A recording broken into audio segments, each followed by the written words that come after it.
الذي خلق الموت والحياة ليبلوكم أيكم أحسن عملا وهو العزيز الغفور.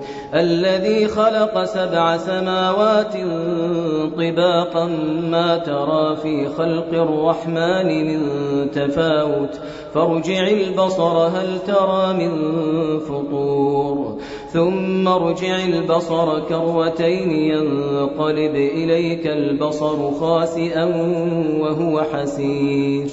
ولقد زينا السماء الدنيا بمصابيح وجعلناها رجوما للشياطين وأعتدنا لهم عذاب السعير. وللذين كفروا بربهم عذاب جهنم وبئس المصير.